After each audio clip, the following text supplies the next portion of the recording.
വീണ്ടും നമ്മൾ ലൈഫ് പാർട്ട്ണറിലേക്ക് വരാണെന്നുണ്ടെങ്കിൽ എന്താണ് ശരിക്കും ഈ ഒരു പ്രോജക്റ്റിലേക്ക് ഈ പ്രോജക്റ്റ് ഞാൻ ചെയ്യാം കമ്മിറ്റ് ചെയ്യാം കാരണം വെച്ചാൽ ഇതിപ്പോൾ അഞ്ചാമത്തെ ആറാമത്തെ ചിത്രമാണെന്ന് പറഞ്ഞു അഞ്ചാമത് ആറാമത്തെ ചിത്രമാണ് പക്ഷേ എനിക്ക്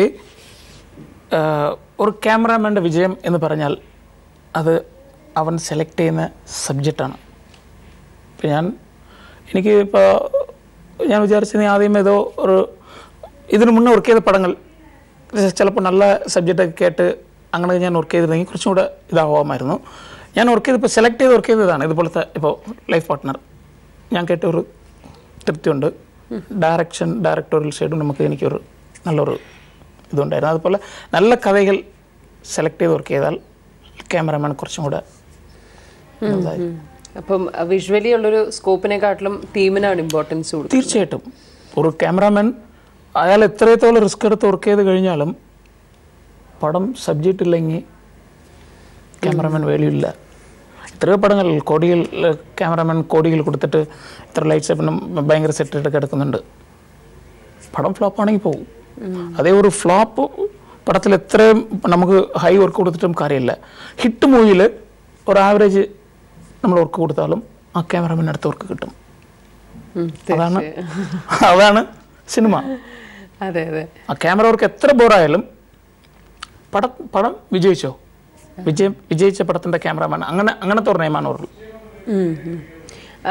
ഇടയ്ക്കൊരു തമിഴ് സിനിമയും കൂടി ചെയ്തിരുന്നില്ലേ ചെയ്തിരുന്നു സുധീർ ശങ്കർ ചെയ്ത് 6 മണിമെന്ന് പറഞ്ഞിട്ട് ഒരു 2008 തോന്നുന്നു എനിക്ക് 2008 ചെയ്തിരുന്നത് അപ്പോൾ ഈ പറഞ്ഞ പോലെ മലയാളത്തിലും തമിഴിലുമായിട്ട് വർക്ക് ചെയ്യുമ്പോൾ ഒരു ഡിഫറൻസ് അപ്പോൾ നന്നായിട്ട് അറിഞ്ഞാണോ അല്ലേ തീർച്ചയായിട്ടും അതിപ്പോൾ ആ മൂവി 70 ഡേയ്സ് എടുത്തു മീൻസ് അത് ആർട്ടിസ്റ്റ് കുറച്ച് ന്യൂ ഫേസ് ആയിരുന്നു നമ്മൾ മലയാളത്തിലൊക്കെ ഞാൻ വർക്ക് ചെയ്ത പടങ്ങളെല്ലാം 28 ദിവസം 27 ദിവസം അവർ 30 ദിവസം 35 ദിവസമൊക്കെ പ്ലാൻ ചെയ്തിട്ടുണ്ട് എന്നാൽ നമ്മൾ കുറച്ച് അഡ്വാൻസ് ആയിട്ട് തന്നെ 5 ദിവസം മുന്നെയാണ് നമ്മൾ തീർത്ത് കൊടുക്കുന്നത് ഓക്കെ ഇനി നമ്മളെ എന്തായിരുന്നു സിനിമാറ്റോഗ്രഫിയെ കുറിച്ച് പറഞ്ഞു എഡിറ്റിങ്ങിനെ കുറിച്ച് പറഞ്ഞു സൗണ്ട് എഞ്ചിനീയറായിട്ട് കുറച്ച് നാൾ അത് വളരെ കുറച്ചാണ് ശരി വളരെ കുറച്ചാണെന്ന് സമ്മതിച്ചു ഇനി ആക്ടിങ് ആ ഒരു സൈഡിനെ കുറിച്ച് ഇവിടെ ഒന്ന് ആക്ടിങ് എന്ന് പറയുമ്പോൾ ഞാൻ അത് പറഞ്ഞു കഴിഞ്ഞാൽ അത് ഒരു സംഭവിച്ചു പോയതാ എനിക്ക് അങ്ങനെ ഒരു ഇതില്ലായിരുന്നു എൻ്റെ ഫ്രണ്ട്സുകൾ ഒരുപാട് പേർ പറയാം ഞാനിപ്പോൾ ഒരു കുറച്ച് മുന്നേ ഭയങ്കര വെയിറ്റ് ആയിരുന്നു ഒരു 110 കിലോ ഒക്കെ ഉണ്ടായിരുന്നു അപ്പോൾ എൻ്റെ കൂടെ ഉള്ളവർക്ക് പറഞ്ഞു ഇങ്ങനെ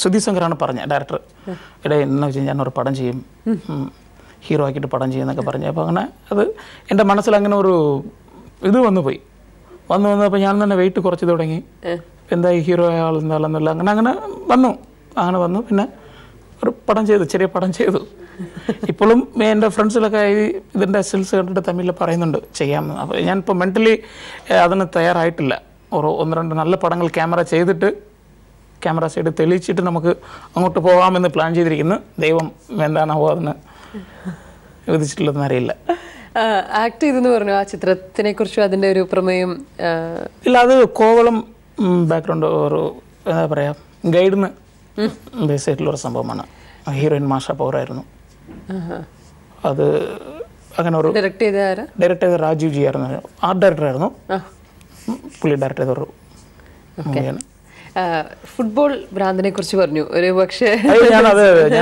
എനിക്ക് ഫുട്ബോൾ ഇന്ത്യ ടീമിൽ എനിക്ക് എൻട്രി ആവണമെന്നുള്ള ഒരു ഇതുണ്ടായിരുന്നു ഞാൻ അത്രയ്ക്കുമുള്ള ഒരു ഫുട്ബോളിനോട് ഇതില്ലായിരുന്നു നൈറ്റ് ഉറങ്ങുമ്പോഴും എൻ്റെ തലയ്ക്കടുത്തിരിക്കുന്ന ഫുട്ബോളാണ് അത്രയ്ക്കും ഇതായിരുന്നു ഞാൻ ഫുട്ബോളിനോട് പിന്നീട് അത് അപ്പോൾ ഇപ്പൊ വേൾഡ് കപ്പ് സീസണാണ് കാണാറൊക്കെ ഇപ്പൊ ഞാനിപ്പോൾ കണ്ടിട്ടില്ല ഞാൻ കുറച്ച് ഫ്രീ ആയിട്ടില്ല അതിനെ കുറിച്ച് ഇപ്പോൾ കുറച്ച് ചെറിയ ഓട്ടങ്ങളും ഇതിൻ്റെതായതുകൊണ്ട് കാണാൻ പറ്റിയിട്ടില്ല സ്കൂൾ കാലഘട്ടത്തിലൊക്കെ ടീമിനെ റെപ്രസെന്റ് ചെയ്തൊക്കെ അങ്ങനെ ഞാൻ ടീം ക്യാപ്റ്റൻ ആയിരുന്നു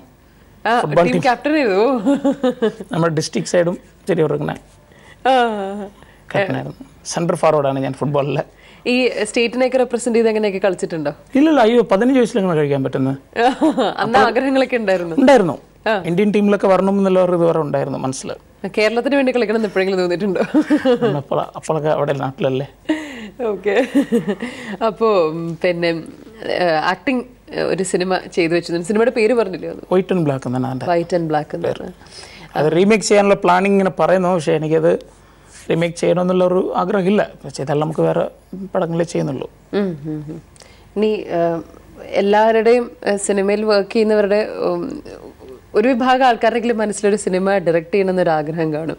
അപ്പൊ അങ്ങനത്തെ താല്പര്യമുണ്ടോ? തീർച്ചയായിട്ടും എല്ലാ ക്യാമറാമാൻ്റെ ഉള്ളിലും ഒരു ഡയറക്ടർ ഒളിച്ചിരിപ്പുണ്ടാവും. ഞാൻ ഒരേ ഒരു പടം ചെയ്യും, ഒരു മൂവി ചെയ്യും. ഒളിച്ചിരിക്കുന്ന ഡയറക്ടറിന് ഒരു തവണ പുറത്തു കൊടുത്തുള്ളൂ? ഒരു തവണ വരത്തുള്ളൂ. അത് കഴിഞ്ഞാൽ ചിലപ്പോൾ ഫീൽഡ് വിട്ട് തന്നെ പോകും. ഫീൽഡ് വിട്ടുപോകും? ഫീൽഡ് ആ പടം കഴിഞ്ഞാൽ, ഡയറക്റ്റ് ചെയ്ത് കഴിഞ്ഞാൽ പിന്നെ ഫീൽഡിൽ നിൽക്കണമെന്നില്ല, എവിടെയെങ്കിലും കൃഷിപ്പണിക്ക് പോവാം. കൃഷിപ്പണിക്ക്? ഓക്കെ.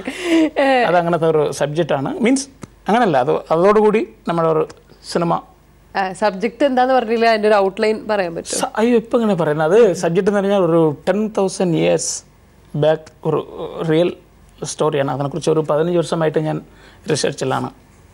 ഓക്കെ. അപ്പോൾ അതിങ്ങനെ പെട്ടെന്ന് ഉടനെ ചെയ്യാൻ പറ്റും. ഏത് ഭാഷയിലായിരിക്കും ചെയ്യുക? തമിഴ്, തെലുങ്ക്.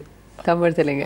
മലയാളത്തിൽ ഇത്രയും നാൾ നിന്നിട്ട് സിനിമ ചെയ്യാൻ നേരത്ത് തമിഴിലും തെലുങ്കിലായിട്ട് ചെയ്യുന്നത് അതെന്ത് പരിപാടിയാണ്? ഇപ്പം ഞാൻ ഇപ്പോൾ മലയാള ടെക്നീഷ്യനാണ്. ചെന്നൈയിൽ പോയാലും മലയാള ക്യാമറമാൻ എന്നാണ് പറയുന്നത്. ഓക്കെ. അവിടെ പോയാലും തമിഴ് സംസാരിക്കാൻ വരത്തില്ല, ഇവിടെ വരുമ്പോൾ മലയാളം സംസാരിക്കാൻ വരുന്നില്ല, രണ്ടും ഇല്ലാതെ. അതുപോലെ ഞാനത് എന്തായാലും മലയാളത്തിലും അത്രയും ബഡ്ജറ്റിൽ ചെയ്യാൻ പറ്റത്തില്ല, അത്രയും ഒരു ഇതിലോട്ട് പോകാൻ പറ്റത്തില്ല. അതങ്ങനെ അത് അവിടെയൊക്കെ നടന്നൊരു സംഭവമാണ്. അപ്പോൾ അതിനെ ബേസ് ചെയ്തിട്ട് അവിടെ പോകുള്ളൂ. ഓക്കെ.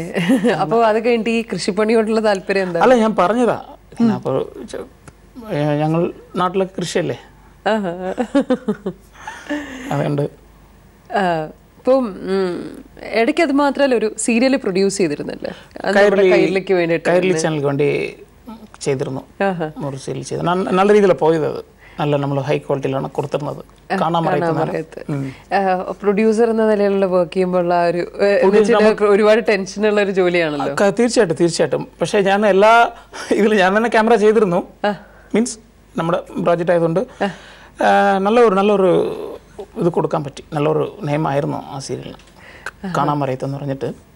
അപ്പോൾ കാണാൻ മരത്തിൻ്റെ ക്യാമറ ചെയ്തെന്ന് പറഞ്ഞാൽ അപ്പോൾ സിനിമയ്ക്ക് വേണ്ടി ചെയ്യുമ്പോഴും അങ്ങനെ ടെലിവിഷന് വേണ്ടി ചെയ്യുമ്പോഴുള്ള ഒരു ഡിഫറൻസ് എന്തായിട്ടാണ് തോന്നുന്നത്? രണ്ടും നമ്മൾ അങ്ങനെ കാണുന്നില്ല, രണ്ടും എല്ലാം നമുക്ക് ക്യാമറ അതല്ലേ. ക്യാമറ വർക്കാവുമ്പോൾ നമുക്ക് സിനിമയാണ് എന്തിനാണെന്ന് കാണാൻ പറ്റില്ല, രണ്ടും. ഓക്കെ. അപ്പോൾ ഇനിയിപ്പോൾ പുതിയ സിനിമകൾ ഏതെങ്കിലും കമ്മിറ്റ് ചെയ്തിട്ടുണ്ടോ? പുതിയ തമിഴിലൊരു പടം കമ്മിറ്റ് ചെയ്തിട്ടുണ്ട്. ഏതാ സിനിമ? തമിഴിൽ ഓയാൻ എന്നൊരു പടം. എന്തോ? ഓയാൻ. ആരാ സംവിധാനം ചെയ്യുന്നത്? സംവിധാനം രവി എന്ന് പറഞ്ഞിട്ടാണ്. പുതിയ ആളാണ്. എന്താ ചിത്രത്തിന്റെ പ്രമേയം? എന്താ ചിത്രത്തിന്റെ ഒരു ബീച്ച് സൈഡ് നടക്കുന്ന ഒരു സംഭവം, മെരീന ബീച്ച് ബേസ് ചെയ്തിട്ട് പോകുന്ന ഒരു സംഭവം. എന്താണ് ഈ ഒരു പ്രഭാതത്തിൽ നമ്മുടെ പ്രേക്ഷകരോട് പറയാനുള്ളത്? നമ്മൾ ഈ ഒരു ഇന്റർവ്യൂവിന്റെ ഒരു അവസാന ഭാഗത്തിലേക്ക് കടക്കുമ്പോൾ, അവസാന ഭാഗത്തിൽ എനിക്ക് പറയാനുള്ളത്, എല്ലാവരും നല്ല രീതിയിലൊക്കെ അങ്ങനെ എന്താ പറയുക, നല്ല സിനിമാക്കൾ കാണുക. മലയാളത്തിലൊക്കെ ഇപ്പം നല്ല പടങ്ങൾ വരുന്നുണ്ട്, എല്ലാം നല്ല പടങ്ങൾ വരുന്നുണ്ട്. ഇതുപോലെ അത് കൂടി ചോദിക്കട്ടെ, ഈ അടുത്ത് വന്നതിനകത്ത് ഏറ്റവും ഇഷ്ടപ്പെട്ട സിനിമ ഏതാ? ഞാൻ ഇപ്പോഴത്തെ പടങ്ങളൊന്നും കണ്ടു. ഞാനൊരു 4 മാസം ചെന്നൈയിലായിരുന്നു. ഇപ്പോൾ മലയാളത്തിൽ വരുന്ന സിനിമകളെല്ലാം നല്ല സിനിമകളാണ്. ക്യാമറാമാൻസും ഡയറക്ടേഴ്സും പറഞ്ഞവരെല്ലാം നല്ല വർക്കാണ്. പുതിയ ക്യാമറാമാനൊക്കെ വർക്ക് ചെയ്താൽ നമ്മൾ പേടിച്ചു പോകും. എല്ലാം നല്ല വർക്കാണ്, നമുക്കത് പറയാതിരിക്കും. അല്ല, അങ്ങനെ ഇപ്പൊ മലയാളത്തിൽ ഉള്ളതിനകത്ത് ഇഷ്ടപ്പെട്ട സിനിമാറ്റോഗ്രാഫേഴ്സ് പറയാന്നുണ്ടെങ്കിൽ ആരായിരിക്കും? ഇനി ഞാൻ മങ്കിപ്പൻ കണ്ടിരുന്നു, ഫിലിപ്സൺ മങ്കിപ്പൻ. നല്ല നല്ല ക്യാമറ വർക്കാണ്. മിക്ക പടങ്ങളും എല്ലാം നല്ല വർക്കാണ്. മീൻസ് ഇപ്പോൾ വരുന്ന പുതിയ ചിലപ്പോൾ ഇപ്പോൾ നമ്മളെപ്പോലെ അത്രയും എക്സ്പീരിയൻസ് ആണ്. ഞാനൊക്കെ 19 വർഷമായി. 19 വർഷത്തിൽ എന്ത് ചെയ്തെന്ന് പറഞ്ഞാൽ ഒന്നുമില്ല. പക്ഷെ ഇപ്പോൾ വരുന്ന പുതിയ പയ്യന്മാർ ഭയങ്കര വർക്കാണ്. ഭയങ്കര വർക്ക് എന്ന് പറഞ്ഞാൽ നമുക്ക് അംഗീകരിച്ചാലേ പറ്റുള്ളൂ. നമുക്ക് തന്നെ പേടി തോന്നുന്നു. മലയാളത്തിൽ അങ്ങനെ സീനിയർ ആയിട്ടുള്ള ആരുടെയെങ്കിലും സിനിമകൾ അങ്ങനെ ഒരു ഛായാഗ്രഹണം എന്നുള്ളൊരു ആ ഒരു സൈഡിൽ മാത്രമായിട്ട് അങ്ങനെ ശ്രദ്ധിച്ച് കാണാറുണ്ടോ? അങ്ങനെയല്ല, എനിക്ക് തോന്നുന്നത് മലയാളത്തിൽ എല്ലാവരും നല്ല വർക്കാണ്. മലയാളത്തിലല്ല, ക്യാമറാമാൻസ് പൊതുവെ ഓരോരുത്തരും അവരുടെ പാറ്റേൺ മെയിൻറ്റെയിൻ ചെയ്ത് പോകുന്നുണ്ട്.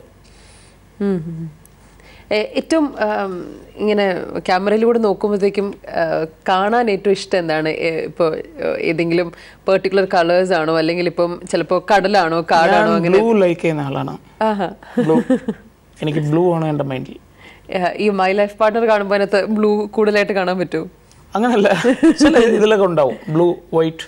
എനിക്ക് വൈറ്റ് വാളാണ് എനിക്ക് ഇഷ്ടം കാണാൻ. ബാക്ക്ഗ്രൗണ്ട് ചില ക്യാമറമാൻസ് വൈറ്റ് വാൾ വേണ്ടെന്നൊക്കെ പറയും. എനിക്ക് വൈറ്റ് തന്നെ എന്നൊക്കെ പറയുന്നത് അങ്ങനെ ഒരു.